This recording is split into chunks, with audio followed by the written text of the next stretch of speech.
পরিস্থিতি পৃথিবীর আকাশ আজ রক্তে রঞ্জিত, মানবতার বুক আজ কত বিক্ষত। কাশ্মীরের রাস্তায়, ফিলিস্তিনের অলিতে গলিতে, আরাকানের নির্জন গ্রামের, সিরিয়ার বংশস্তূপে রক্তাক্ত মুসলিম শিশুদের কান্না। يؤتي الحكمة من يشاء. السلام عليكم ورحمة الله وبركاته. الحمد لله الذي نصر عباده المؤمنين وأذل أعداءه الكافرين والعاقبة للمتقين، والصلاة والسلام على سيدنا محمد الأمين وعلى آله وأصحابه أجمعين. أما بعد، فأعوذ بالله من الشيطان الرجيم. بسم الله الرحمن الرحيم.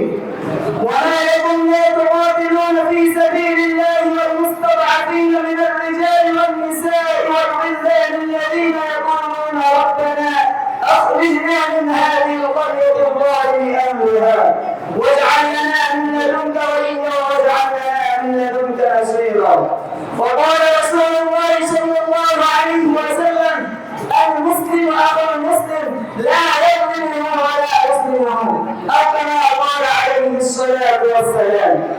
وفي جبال دين لترك مدرسة عامل الله تعالى نبرتك أيضا আজকের মাসিক সেমিনারের সম্মানিত সভাপতি ও অভিজ্ঞতা মণ্ডলী এবং আমার সামনে অভিষ্ট এলাকার দূরান্ত থেকে আগত পিপাসিত ছাত্র ভাইয়েরা, সবাইকে জানাই আমার পক্ষ থেকে আন্তরিক শুভেচ্ছা ও অভিনন্দন। প্রিয় উপস্থিতি, আজ আমার আলোচনার বিষয় হল মুসলিম উম্মাহর প্রার্থনা ও আহ্বান পরিণতি। উক্ত বিষয়কে সামনে রেখে কিঞ্চিত পরিমাণ আলোচনা করার চেষ্টা করব।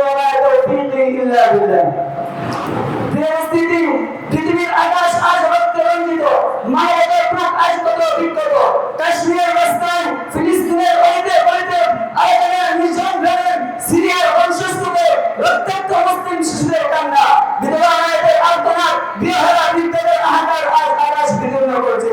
একবার কল্পনা করুন, আপনার বুকের সন্তান যদি রক্তাক্ত হয়ে আপনার সামনে ছটফট করেন, আপনার মা যদি আগুনে জ্বলতে দেন, আপনার গর্ভে যদি ধ্বংসস্তূপে পরিণত হয়, তাহলে কি আপনি চুপ থাকতে পারবেন? কখনো না। প্রিয় উপস্থিতি, কিন্তু আফসোসের বিষয়, উম্মাহর রক্তের নদী এসে অথচ আমরা বিরোধ দর্শকের ভূমিকা পালন করেছি। কারণ আল্লাহ তাআলা কোরআনে কারিমে বলেন: ওয়া লাকুম লা তুকাতিলুনা ফি সাবিলিল্লাহ ওয়াল মুস্তাদআফিনা মিনার রিজাল ওয়ান নিসাই ওয়াল ওয়ালদান আল্লাযীনা ইয়াকুলুনা রাব্বানা আখরিজনা মিন হাযিহি আল-ক্বরিয়াতি আল-যালিমি আহলুহা ওয়াজআল লানা মিন লাদুনকা ওয়ালিয়্যা ওয়াজআল লানা মিন লাদুনকা নাসীরা। তোমরা কেন আল্লাহর পথে এবং মুসলিম পুরুষ নারী ও শিশুদের জন্য, তোমরা কেন আল্লাহর পথে এবং মুসলিম পুরুষ নারী ও শিশুদের মুক্তির জন্য সংগ্রাম করো না? যারা কাঁদতে কাঁদতে বলেন, হে আমাদের প্রভু, আমাদেরকে এই জালিম জনপদ থেকে বের করে দাও এবং আমাদের জন্য একজন অভিভাবক সাহায্য নিযুক্ত করে দাও। প্রিয় উপস্থিতি, এই আজ ফিলিস্তিনের মানবতার মুক্তি করে আসার আলোচনা, আজ যেন কাশ্মীরের শিশুদের মুক্ত থেকে আনা। রাসূলুল্লাহ সাল্লাল্লাহু আলাইহি ওয়াসাল্লাম বলেন: আল মুসলিম আখুল মুসলিম লা ইয়াযলিমুহু ওয়া লা ইসলিমুহু। মুসলমান মুসলমানের গায়ে সে তার উপর জুলুম করে না এবং তাকে শুকর করে দেয় না।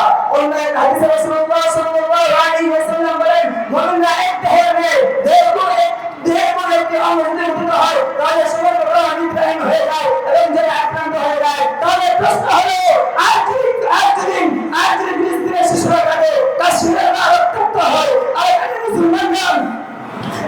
মুসলমানরা করতে থাকে, তাহলে তো আমাদের মুখ শান্ত রাখতে পারে।